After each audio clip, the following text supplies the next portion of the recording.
Zach Dasher is a relative of the Duck Dynasty people, and he's currently running for Congress in Louisiana. This is the guy that blamed mass shootings on atheism. We did that story recently. Well, he has another target he's going after now, Drake, and his message of YOLO. He says, quote, "YOLO, right? About a year ago, I started to notice all this YOLO business. YOLO on t-shirts, YOLO on wristbands. YOLO stands for you only live once. Rap artist Drake made the phrase famous with his #1 hit titled, guess what? YOLO. The lyrics are pornographic, so I would not recommend you download it. But what about the message in the title? Do we only live once? If the atheist is correct, then yes, you only live once. You have about 80 years if you're lucky, and then it's 6 feet under you go to push up daisies. If this is all there is, I have a bit of advice for you. Go after it. Consume as much as you can, for tomorrow you die. The most dangerous part of YOLO is not the porn lyrics, but the clearly atheistic message that has brainwashed a generation. But I have a message for the YOLO generation. A new t-shirt, a new wristband, a new song, a new way. It's YCL2. You can live twice! Okay, this is not a parody. This is what he actually said. He continues, quote, "If the historical accounts of the resurrection are true, then we have proof that our 80 years here are just the first life. We have proof that there will be a second life. If you only live once, live for the moment like an animal driven by instinct. But if you can live twice, use your rational ability."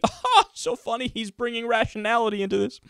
"To plan for that second life." Folks, the bottom line is this. Drake and Lil Wayne are wrong, and Jesus was right. You can live twice! Okay.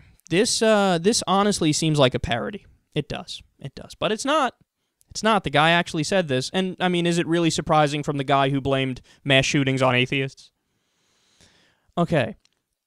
Where do I begin with this? First of all, whenever people advocate for, come on, guys, get your priorities straight, spend this life waiting for the next life to try to get into heaven, I'm always like, oh my God, you're going to waste it.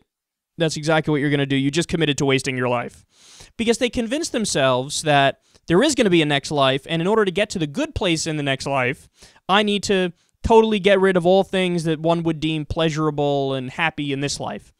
Okay, and look, I'm not advocating for pure hedonism where all you do is, fulfill sensory pleasures. But is that a certain percentage? Should that be a certain part of your life? Absolutely. Who can shield themselves off from sex and good-tasting food and alcohol and substances and say, I really lived a full life? Except for the fact I've never fucked and I've never been drunk or smoked some weed and I never, whatever, all these different things that we do where we actually have sensory pleasure, even watching like a good movie, for example. Like, who can live that life and then say, yes, I nailed it when I spent 23 out of the 24 hours a day praying in silence to Jesus? No, you wasted your life. And see, that's the point. When these guys act like there's proof. Like, I know the reality, you can live twice. YCL2. God, that's so clunky. You don't know. Nobody knows. Nobody knows. So since we don't know, why is it not the rational thing to live this life as good as you can? And I know good is a very broad word, but what I mean by that is as happy as you can, as moral as you can, as just as you can. See, to me, I have the opposite perspective that he does because he thinks atheism ties in with nihilism. I disagree. What makes this life so special in many ways is that at some point it's going to end, and we all know it's going to end. I mean, if this was just an endless dragging on the exact same thing day after day, year after year, and you're, age 3,212, you might wake up on when you're 3,213 and say, I'm a little fucking tired of this. I'd like to get out. But since it's short, it's precious, we have all these things around us, passions and meaning and things to care about and hobbies and all this stuff, why not live this life to the fullest?